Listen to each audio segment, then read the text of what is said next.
On top of this physical beating, they were telling me things like, people are going to laugh at us. Do you know how much shame you brought upon us? Could you not do anything right? This is all because you're born a girl. Why didn't you die at birth?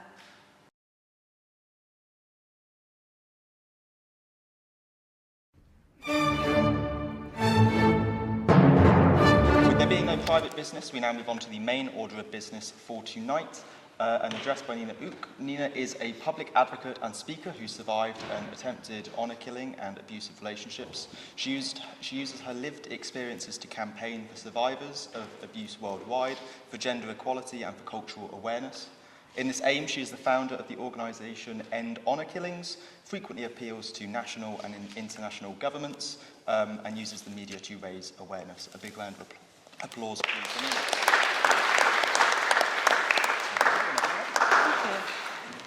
I'm just going to speak from here. Yeah. Okay.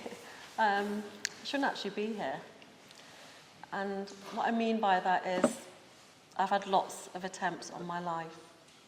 So the fact I'm here today in itself, for me, is a miracle, and I'm super grateful. I'm from a South Asian background, meaning my parents are from the north of India. They came over when they were invited by the United Kingdom to help rebuild the economy, and they came over with a real, very particular type of skills in the set of the way that they believed things should be. They believed that life should be lived as it was when they were back home. They didn't really want to integrate. They wanted to hold on to their culture because they believed that was their identity. So they passed that on to myself and my brothers. And my brothers were fine. But when I was born, they saw me as an evil entity. They thought I was possessed because I was a girl, and nobody really wanted a girl. Some of the things I may say may be disturbing, and I should give you a trigger warning, but I'm a really direct person because that's the only way I believe I can be sincere to my story, but knowing that other people also have the same journey. So a lot of the time girls were not wanted. Even now in India and other parts of the world, girls are killed in such inhumane ways. They are often put under the tyre of a lorry. So when the driver gets in on the right-hand side, he doesn't see the baby and the baby's killed in that way.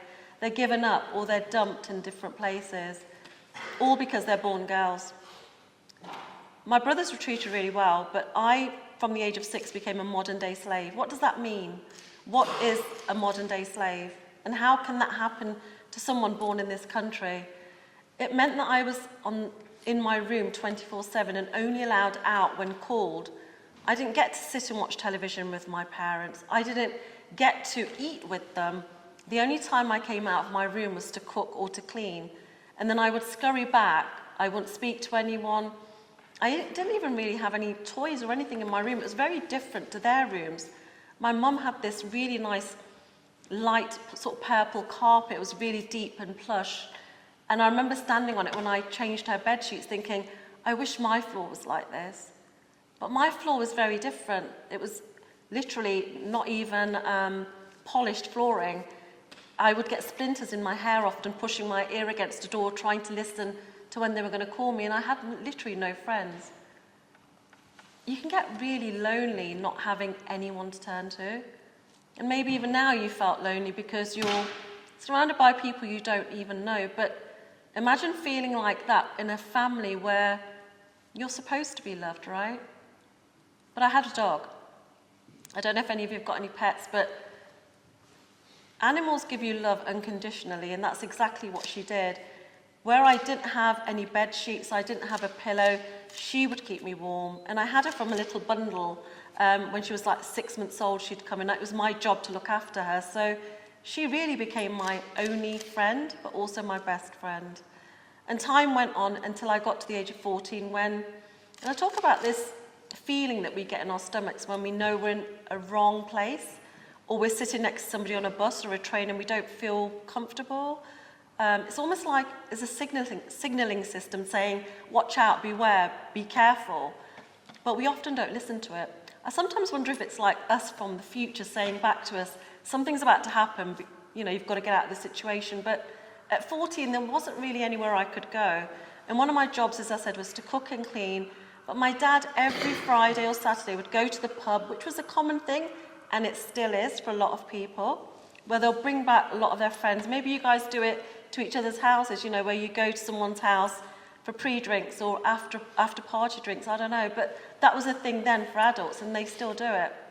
But on this occasion, when I went to serve the food, I noticed they were really loud, really boisterous. And in my culture, we don't say names to anyone. We say uncle, even though they're not uncles, and aunties. You know, when I was a kid, I thought, well, I've got 20, 30 uncles and 20, 30 aunties, but they weren't related. It's just the way we show respect. And these 8 uncles would always be at my house on a Friday or a Saturday drinking. I was literally a little girl, and I want you to imagine you at 14. I'd taken the tray to go and pick up the dishes, and that's when something happened to me that's often not spoken about as freely as I speak about it. Because a lot of the time when someone is abused or attacked, they find a sense of shame. It's an uncomfortable conversation that we should easily have to take away the power from those people that commit such crimes. My father had never spoken to me properly, never hugged me, never touched me, and yet here he was, grabbing me by the wrist. He was the first of the 8 people to rape me. And in that one night, they literally nearly killed me. I was passed from person to person. I was bitten, I was spat upon. I was humiliated. I was terrorized by these people. And that was a punishment, they said, because I was a girl. Of course, I thought it was my fault, because if someone tells you over and over again it's your fault, you believe it. And I remember that I nearly died on that carpet. I remember waking up the next day because my mother woke me up, and I remember looking to my right-hand side where I saw a mess. There were broken plates, there were dishes, there was food all over the wall, and I thought, I'm in so much trouble. I never once thought, what about me? I thought, I wonder if I can clean that, because I'm not sure that stain's going to come out the carpet. And my mother sent me upstairs, got me to have a shower, made me come back down with a bucket and clean that mess up. I can't describe to you how that felt. I stayed in bed for days, and that led to a pregnancy. That was my fault, I was told. I went to the clinic, which was in the Midlands. I remember driving for a long time. It was the first time I'd been in my mum and dad's car. I was sat at the back, and I was pretty scared, I'll be honest with you. When I got there, my dad handed over a white envelope. They took me into a room. I was in like a medical gown. Everyone else was older than me, but not one person said, you shouldn't be here. Not one person. I don't know if you've ever seen something where it's difficult and you want to say something, but you don't. But the importance of speaking out is needed. Only one lady spoke to me that day, and that was at the end of the procedure. I'm sitting on the grass verge, and she brings me a cup of tea, and I think she's not coming towards me. And I'm almost getting very anxious, thinking, don't come, don't come, don't come, don't come near me. But she did. And more than that, she put a hand on my head in a very maternal way, and I really needed that human interaction. She gave me a cup of tea, and I thought, well, how bad can I be for someone to do that? But on the way home, my mum and dad told me I'm the problem. And I believed them, because we believe what our parents tell us, I guess. So when I went home, I tried to kill myself, because I thought, I'm the problem, I'm going to get rid of it, and you know what, I don't really want to be here. But it didn't work. And then shortly after, somebody came and said, I've got a solution to your problem. The problem was me, remember. He said, I'll take her away from you if you pay me.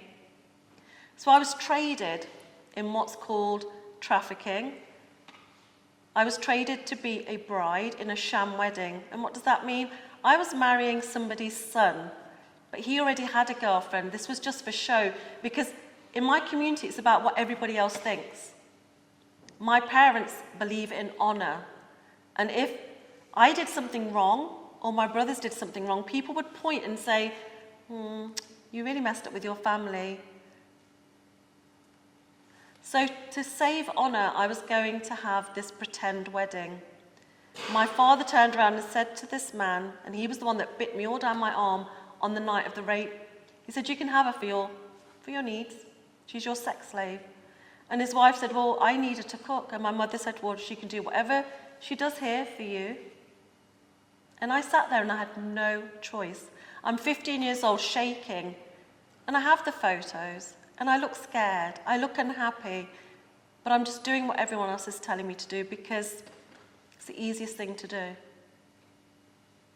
5 years, I stayed in that house. It was the most terrible time of my life, I can tell you. It was torture. I slept literally under the stairs, like Harry Potter with a little makeshift bed, and then they moved me after a while because my father-in-law was raping me every day and he didn't think there was enough room there for him to do what he needed to do. He would open a metal coat hanger, tie it around my ankles, and leave me naked and say, let's see if you move. If I moved, the coat hanger would dig into my skin and make it bleed. If I soiled myself, he would rub my nose in my urine or whatever it was and say to me, well, that you caused that. I was terrorized, I was scared. And then someone at work said to me, why don't you go home? And I romanticized what home was. Started with my dog, but I really wanted to go home to my mum and dad and for them just to say, look, we've made mistakes, we love you, because we want to be accepted, and that's what I wanted. But when I got there, I made the worst mistake of my life because as soon as I knocked on that door, my father opened it and he grabbed me. My father's an ex-professional wrestler. My brother, he's 6 foot tall, they were both stood there and they started to beat me. And when I went to protect myself, they pulled my arm back and it broke. I didn't have anywhere to run. On top of this physical beating, they were telling me things like, people are going to laugh at us. Do you know how much shame you brought upon us? Could you not do anything right? This is all because you're born a girl. Why didn't you die at birth? That made me feel worthless. It made me feel like a nobody. And when I fell to the floor, they started to kick and stamp on me because their intention was to kill me in what's called an honor killing. Girls have been killed because they've got boyfriends, they're out of the culture. Girls have been killed because they wear a sleeveless top and their arms are showing. In some countries, girls have been killed because their hair is showing. Boys have been killed because they choose not to be in relationships that their parents want them to be. But mostly it's a girl that's killed. They only stopped that day because my other brother walked in and said, let's not do it here, let's take her to India. And I can tell you, every time it's a summer holiday, my stomach churns because I know how many children are being taken to India, to Pakistan, to Africa to be killed or FGM being performed. Something to do with honor, tradition. And tradition should be about food and music and nice things. It's Diwali today, so happy Diwali to you all. That's what it should be about, but not about these cultural belief systems. I ended up lying literally in a bath of my own blood for days. I don't know if you've sat still for so long that your body becomes stiff or your legs go dead, but I couldn't move my arms. My hip was displaced. I had a bone just about sticking out from my leg. I looked like something out of a horror film, and I'm graphic because I need you to understand how bad it is and what happens to other people. Somebody opened the door and she said, they're taking you to India. You need to ask for help at the airport. And I thought, when are they taking me? And I can't ask for help at the airport because I'm not strong enough. I'm not that person, I'm scared. If my dad's standing on one side and my brother's standing on the other side, I am not going to go to somebody at the airport and say, please help me, I can't do it. We get to a point in our lives we have to make really hard decisions. And I had to decide. Did I want to live, or was I just going to carry on this life they had created for me? In my culture, we're born to live and die for our parents. Whatever they say is right. We work hard. Often we will study what they want us to study, even though we don't want to do it. We follow in their footsteps because they've paved the way. We don't get to decide. I imagine a lot of you sitting here didn't decide or make your first decisions till you came to university, because your parents were not around and you had to make your own decisions. You had to decide if you were going to get up in the morning, if you were going to have that last drink, if you were going to get something to eat. You got to decide. I only got to decide literally 5 years ago for the first time in my life. Other than that, culture was helping me to decide, or my duty to my parents was helping me to decide. That's how ingrained it is in our culture. It's really hard when you've got a huge task in front of you and you don't know how you're going to do it. It seems like it's impossible. I didn't know how I was going to escape because I'm lying on the floor and I don't know how to get out. My mum and dad's house is huge. So I had to break it down. And that's my advice to anybody who's overwhelmed by anything, break it down. I thought if I can get from the floor to the door, I'm nearly there. I'm a little bit closer. If I can get from the door to the kitchen, I'm so close to breaking free. And I did. And I got to the garden, and that's when my dog came around the corner, and I thought, she's going to give me away. She was loud. People would complain. And I can see it really clearly. I put my hand on her little wet nose, and I said, please don't. Just don't. But she looked at me, and she looked up, and she looked at me, and she looked up. And we need one person to sometimes show us the way or believe in us, or to say to us, you know what, you got this. Or we need to see somebody else that's done it so we know how to do it ourselves. But at that moment, she was telling me, you've got this. And I don't know how I did it, but I got over the wall. It was a big fence. I managed to walk around, crawl around, and get across the road and hide in some bushes where nobody ever found me. I got to a taxi rank. The taxi took me to my friends where I wanted to go, but it was silly o'clock in the morning, so nobody was awake. But the police station was open. The police's job is to protect and serve. I walked in, stumbling, the taxi driver's helping me. As I said, I looked like something out of a horror film because the blood had dried all over my face. I hadn't washed. I smelled. What's happened? My parents tried to kill me in an honour killing. Oh, for God's sake, is what he said. He didn't understand what it was. So I didn't know myself to say it's an attempted murder. So there's a clash here between communication, and he said, we'll send you to hospital. It's really annoying because at the beginning he'd taken my name down, he'd taken some photos, told me how bad it looked, and suddenly he was disinterested. There are so many cases of women and girls that turn up at the police station asking for help, but they say the wrong thing. And because of that, they go back, and often the perpetrators do kill them. Cases where girls have been found chopped up and left in a suitcase because of honour. I was lucky, really lucky. I got to the hospital and they ignored me there because I was the difficult person nobody wanted to speak to. I didn't ask for help because it's really hard asking for help. It's really hard making yourself vulnerable for people to look at you in a way that maybe you don't really want them to look at. You feel seen in a way that makes you feel small. So I smiled. They did my observations. I was there for months. They were resetting my hip. They were sorting out my arm. My jaw was broken. My nose was broken. And when I left, I went to a hostel. I don't know what hostels are like, and I'll never stay in a hostel again. I kind of laugh about it, because this was a really disturbing place. I'd never drank alcohol, so I don't understand what people are like when they're drunk. I'd never seen anyone taking drugs, so I didn't know what it was like to be under the influence. But these women that were in this hostel were fighting their own battles.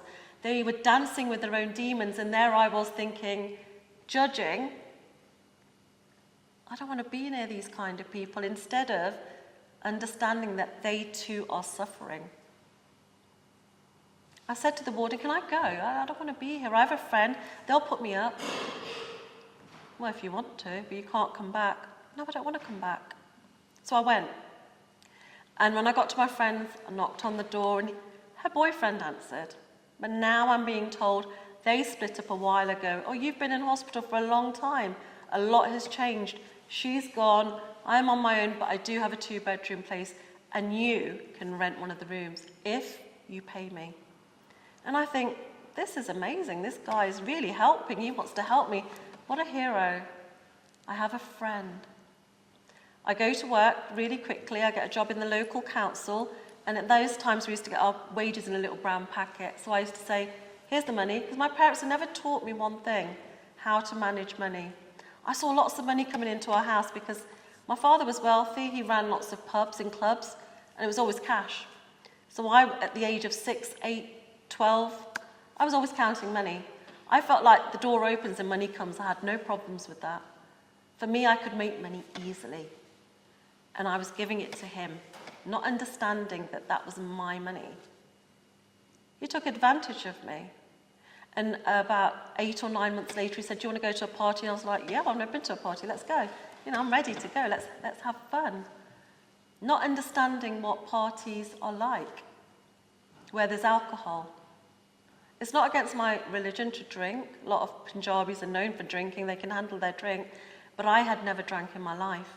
So suddenly I'm being handed cups of Coca-Cola, he said. It tastes weird. Yeah, it's Pepsi, he said. And I thought, well, it must be me. It's always me. He got me drunk. He raped me. But when I had my daughter, I didn't see her as a result of something bad.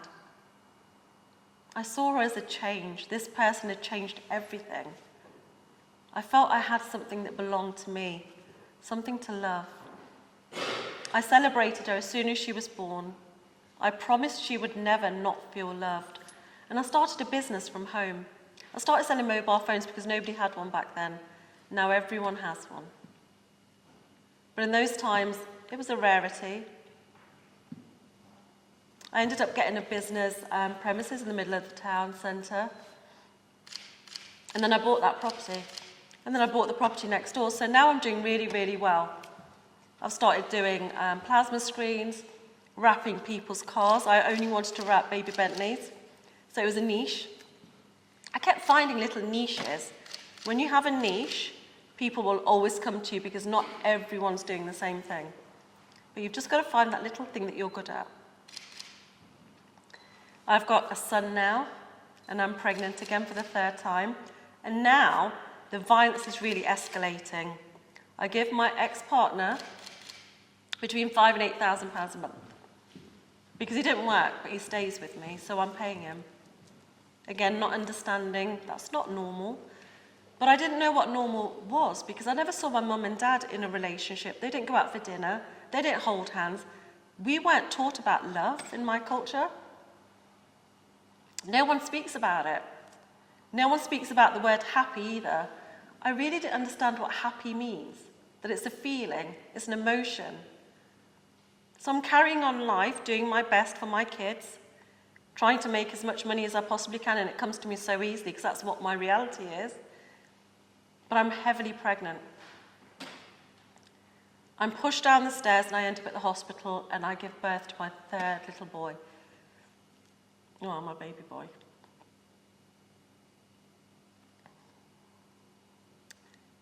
He stopped breathing shortly after. It was one of the hardest things that I'd ever had to deal with. No one helps you with these things, and you're listening to other babies being born, and you're thinking, why is this happening to me? So I decided it's God's fault. Because sometimes we need somebody to blame, and he seemed like a good enough person to blame, so I say, and it's quite funny that I'm sitting in a church telling you this, but I say, that's it. My relationship with you is over, because I have suffered so much. Why would you do this to a good person?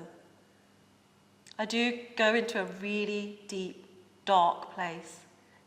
I switched off, and that's okay. And I want you to know that if you feel down, it's okay. If you feel depressed, it's a feeling. But when you keep pushing it away because you're so busy, when you keep pushing it away because you've got things to do and you're not allowed to be sad, you're not allowed to be down, it's going to come back and bite you. So allow that feeling to pass through you naturally. And that's what I did. I did have a little boy after that.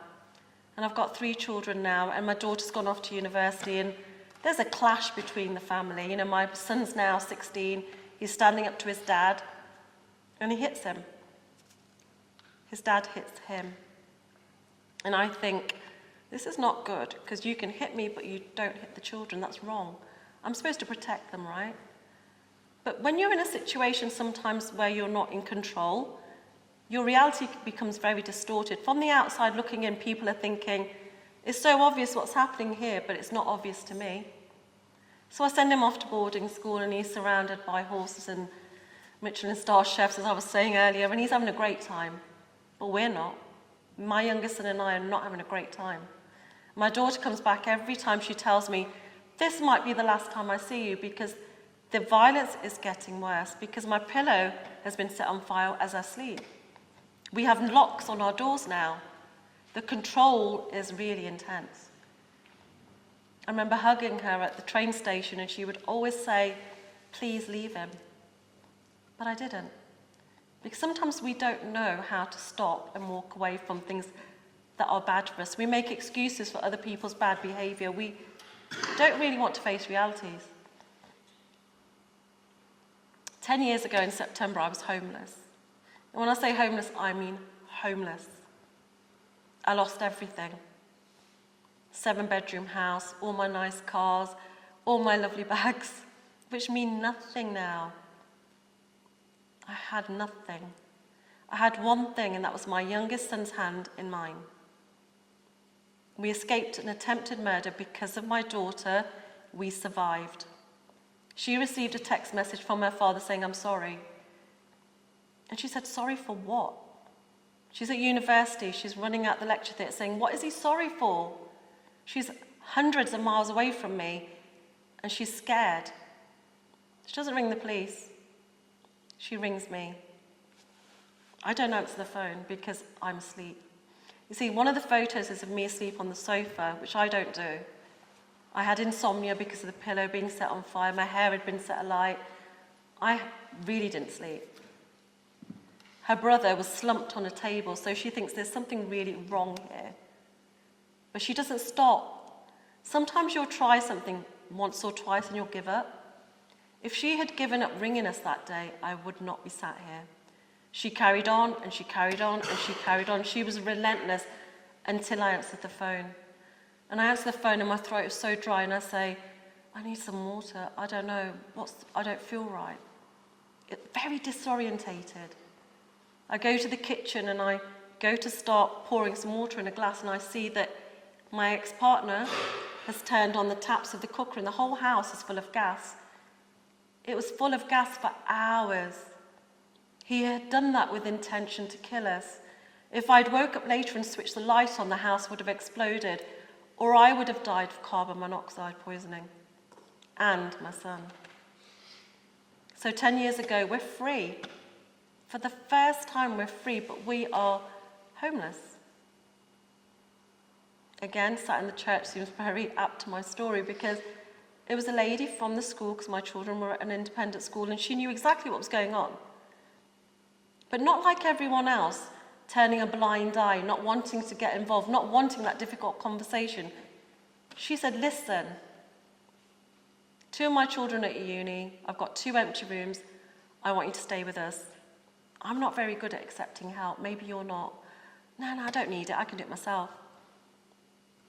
I eventually said yes, but with a condition. I'll cook for you. No, you won't cook for me. Well, I'll do your ironing. No, you won't do that either. We've got someone that comes and does that. Well, I'll clean for you. No, I have a cleaner. I ended up having to do nothing, which I found really difficult. So in that time, I'd given myself a goal. When you put a date on something or a goal and you say it's going to happen in a certain amount of time, guess what? It's going to happen. I said, I'll stay with you for 30 days. She took me to church. I used to roll my eyes at everything. Still having this conflict, right? Someone to blame. We blame other people because we don't want to take the responsibility ourselves. And it only took me this year when I spoke at a Chinese church, and this little kid stood up and he went, but why don't you believe in God? And I had no answers. When I went home that day, I had a conversation with myself. God had done nothing. It was me. It was my ex-partner. He pushed me down the stairs. I didn't speak out. We have to take accountability for ourselves, but more than that, we have to call other people out when they're wrong. Nikki gave me a place to stay when lots of people ignored me. She acted in a way of servitude and kindness. There's people sometimes you've walked past and thought, well, she'll get home. It's his own fault for drinking too much. And maybe you should just ask them if they're all right, if they need a hand. Because someone somewhere needs to hear that from you. Or maybe you're that person that's waiting to hear it. Life really changed for me 5 years ago. I got to 50, I'm stood in my garden. I've moved all the way from Leicestershire now to Surrey, and I'm standing in my garden because I have to have lots of trees and green things around me. And I'm grounding, no shoes, socks, you know, want it Mother Nature. I'm weird like that. And I'm doing these affirmations because apparently if you keep saying something, at some point your brain's going to rewire and believe it. But I worked out that's not really true either. You can write it down as many times as you want, and you can tell yourself you're the most amazing person, but unless you start to believe it, nothing really changes. Unless you do something externally towards being that person, nothing really changes. But I start small because, again, it's too overwhelming. I start with, I'm going to be tall because my parents were tall. I was never tall. And I say it so many times, and I stretch out, stand a bit taller, and I feel taller. But one thing I realized in this self-discovery was that I was never anything anyone had ever told me. From birth, you're programmed, you're told you're a certain type of person, that you have to have responsibilities to fall in line with your families, that you must adhere to the way of life. You don't get to choose. You don't get to decide. But on that day, I decided I would wipe that slate clean, which is hard, because I'd been told the same thing over 50 years. I was believing everything I was told, but I got to decide I wasn't those things. And I started to rewrite who I was and what I did. And just before I discovered myself, I used to go out and network. Networking is so valuable. My daughter said, you know, come over to London, stay with me, network. And I did. I met lots of people, but the best thing that happened to me was I was having a drink, because all these networking meetings, you get loads of free drinks, so I'm obviously helping myself. And I ended up in a fire engine. And you're thinking, where is she going with this? But it's happening. Someone takes me out the fire engine because I refused to come out. I was messing about. He was 6'4", huge guy. And I listened to him because I wouldn't listen to anybody else. He put me down and he said, what are you doing? I said, I wanted to see the fire engine. And he thought it was so funny. We started to have a discussion. I could talk to anyone, anywhere. I'm like that. A bit like the secretary. We spoke for hours that day. I ended up speaking to him and all of his colleagues. I don't know who they were, where they were from. Some of them had American accents, some of them had African accents. I didn't care. People are people, right? I spoke to them from something like 7 o'clock that evening till 11 o'clock the next morning. My daughter woke up thinking, where is my mum? She went out last night. She's still not back. I'm sure her train's in about half an hour. Where is she? Came back that day, went home, thought nothing of it. A few days later, this guy finds me on Instagram. I don't have a huge following. I have literally 200 people following me or something. And says, hey, can I work with you? Because you made so much sense. And all I'd done that night was listen to people. Listen, like really listen. Because sometimes when you're trying to tell your parents something or a friend something, they're not listening to you. Maybe you're the one who's not listening. Because what you're doing is you're thinking, oh, I need to get out, hurry up, I really need to go. I've got calls coming through, my phone's just buzzed 200 times. You're not really there in that moment. If you're telling your mum something, she's thinking, oh, I've got to make dinner, how long is this going to take? Yeah, all right, bye, love, and then she's gone. We've lost that reality of listening to people and being here in the minute, in the moment, right here, right now. But I was there with them. I was listening. I was really interested in each person, and that's the type of person I am anyway. But that led me to become a mindset coach for UFC fighters. Because the person that took me out of that fire engine is called Francis Ngannou. He's one of the heavyweight champions of the world. I met him when he was in Paris. I took him all the way through to Vegas, And now, you know, he's in the PFL, he's left the UFC, but we've worked together for years. I work with the best coach in the world. I even got Conor McGregor offered, you know, can you work with me? And I said, no. And that's the beauty of being who you are. You get to decide. I said no because my moral compass is straight. I won't work with anyone who's known for violence against women and girls. I don't want to work with anybody who's not integral. My integrity is everything to me. When that matters to you, people will come to you. They want to work with you, but you get to decide. Also, it's good to say no to people because your value suddenly goes up. I had Mike Tyson recently call me from Paris to say, hey, I'm here with Francis Ngannou. I'll give you double what you charge an hour. And I charge a lot. No. I put the phone down. He rang back. Guy's got an attitude. I'll pay you more. I want London's life coach to work with me. And I said, London's life coach doesn't want to work with you. And I put the phone down. I actually switched my phone on to airplane mode because I didn't want him to keep ringing me. It was pissing me off. But I get to decide, and this is no boast here. I'm telling you that you get to decide. And it's okay to say no because something else better will come. And it does, every time. None of that really was ticking my boxes, you know. There was always something missing. And the reason there was always something missing is because when I became homeless, I was told by the police I had a baby sister. I thought, I don't have a baby sister. They wanted a character reference from me about my dad. I thought, am I going to get to press charges now? Is it my turn to get justice? It's hard to talk about, I'm going to be honest. Julia was 6 years old. She was told by my father that they were going to a birthday party. Her mother is Polish. And my dad was trying to hide her because he didn't want people in the community to find out he'd had an affair and had a baby and she was a girl. So he thought the best thing to do was to abduct her. And that's what he did.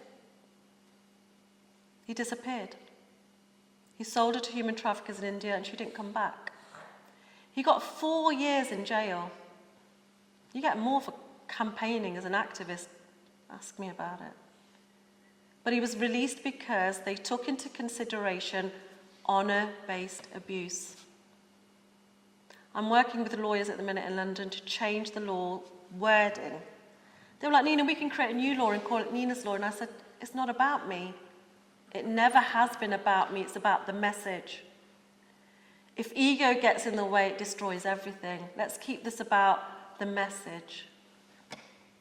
We can change the words, right? Because honour-based abuse should never be recognised as a reason for someone to kill. It's murder or attempted murder, it's black and white. I sit on 2 boards at Scotland Yard, as I was explaining. I get to have that voice. Why? Because I decided to speak out. Because Julia needed a big sister and so did I. But there are so many other girls out there, and boys, that need a big sister. You become the solution if you don't have one often, and that's exactly what I did. Was it easy? No.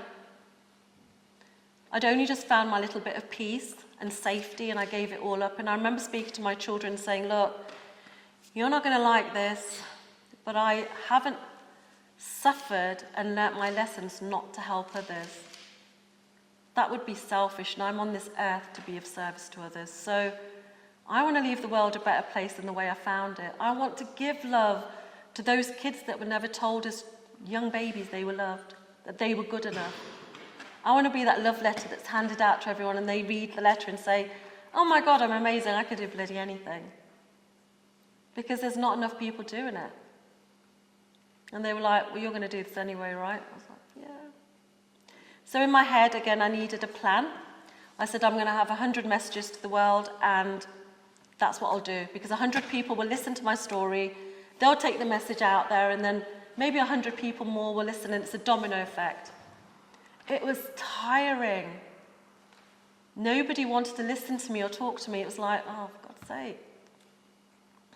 I would write 15 to 20 messages out every day to people saying, can I be on your podcast? Can I be on your TV show, radio show? Excuse me. The answer was always no. People had even recorded my videos and then deleted them. And now they're saying to me, hey Nina, you know that video, we lost it, do you want to do another one? And I'm like, no. I got to number 97 and I thought, I can't do this. I'm tired. But as I was saying earlier, thank you, I'm stubborn. So I was going to do it. I was asleep in bed, it was like 3 in the morning, and an American company had said, look, we're going to have you on our channel, would you record? And I was like, sure. I woke up in the same t-shirt that I'm sleeping in. Oh, yeah, okay, who's going to know me? I don't care. My hair's a mess and I just do this. Put a jacket on and I sat there. My daughter saw the video. She said, what are you wearing? I was like, oh, just a t-shirt I sleep in. It doesn't matter. What matters is your message. Number 97 went viral to 25 million in 3 days. That's a lot of people. A lot of eyes listening to this message. Then it was shared and shared and shared to 60 million, and I've lost count. Through that, people shared it on TikTok. I have videos that are going viral around the world still, on me, and people are just talking about me. I find it a bit odd sometimes, that why do they want to do this? But they're helping me. They're spreading awareness, because when we know about a problem, we can find a solution to it, right? We can stand together and work together. We were the only non-profit chosen ever in the United Kingdom to go to the United Nations and take part in a conference. These people have been running charities for years. They've never been asked why. Maybe they don't want a solution as badly as I do. You can tell between genuine and fake people. You can tell when someone really cares and someone really wants things to change, and that was me. I was just being myself. I'm recognised all around the world because of my videos, but not in the way that you think. People will come up to me at the airports and give me a hug and say, you know what, I watched your video and I realised I was being an idiot to my wife and I had to give myself a bit of a reality check. White British people, men. Our charity is rehoused men, children. We work with the Met Police. There's only 3 of us. So don't think, well, what can I do? How can I make a change in the world? It started with just me. Now my daughter, Dr. Celeste, helps me, and someone in Ireland, Amanda Rafferty, helps me. We're volunteers, we don't take a wage. There's not a 6-figure salary that we're claiming from this non-profit because of grants. I don't do that, I'm integral. Actually, it's our money that we put in because it matters to us. And every time we rescue a girl, it costs between £400 to £500. There's a lot involved. But it matters. Because every person that comes through us, or we support, they go on to become the next set of change makers. They take their voices forward so they can help someone. And in 1 year, we'd helped over 16,000 people globally. And that's crazy, just by speaking up. But too many of us don't share our stories. We don't speak up. We think our voice is not as strong as the person next to us, that no one's going to listen. But I keep telling everyone that sat with me for dinner how powerful they actually are. Magical. And it's no joke, because the truth is within you. If you say, I'm not going to pass my exams, yeah, that's the truth. The answer is yes. If you say, I'm going to ace this, it's going to be easy, I'm so relaxed, I know everything, yeah. That's the truth too. I teach people how to win before they step into a cage or a boxing ring. Because when they're training, they have people around them. They have a strike coach, a nutritionist, they have lots of people, physiotherapist. But when they're there on their own, they start to overthink. It's that self-sabotage. Can I do this? Should I be here? At one point, you guys were desperate to be at this university. You applied, and so many people applied with you. And your personal statement, you probably rewrote it and reread it how many times? Great opportunity to actually get in a place where you wanted to be. But what are you going to do with it other than study your 3 to 4, 5-year degree, whatever it might be? What more are you going to create from it, this opportunity? How are you going to help the person sat next to you rather than swiping aimlessly on Instagram or looking at people that you don't even know or care about? When are you going to give time to that person that maybe lives in your house who has been a little bit quiet and needs checking up on. My son was a warden in the university where he went to Leeds. He studied medicine. I had no money when he got to that stage because I was homeless. So for the first year, as I was explaining, he was a warden, so we didn't have to pay any accommodation fees, but he used to find people that had hung themselves in their rooms. He used to find people that had cut themselves, self-harm, because they were lonely, they were sad, they were lost, they felt like they didn't fit in or that they weren't good enough because they didn't come from the same background as some of the other children at that uni. But do you know what he did? He was kind. He knew what it was like not to have kindness. He would give time to people, and now that he's a doctor, he stays a little bit extra towards the end. If he's telling people their parents died, which is part of the rotation he's in, not like some of them where I say, well, we just told your brother, go and speak to him. He'll give every individual person that comes to see him from that family time, his time. Time you don't get back, and he's a busy person because he's also a Muay Thai fighter. Sometimes you've got to make time the way somebody had never made time for you. Because kindness is a huge thing. And never think that you can't do it, because no one would ever think this is me, this person who flies all around the world. I've spoken in universities all over the place. I didn't even go to university. But that little girl that used to hide behind the door waiting to be called upon, the one that stayed quiet, that never looked at anyone, is the same person that is sat here in front of you today. So never think you can't do it. You are probably more powerful than you'll ever imagine. It's just if you want to step up and step into that chosen path for you. I know you can make a difference. I know it matters. And if you start something today, I know 3 years, 3 months, 3 days later, you're going to look back and say, I'm glad I did it for me. Because once you help yourself, you can help others. Thank you.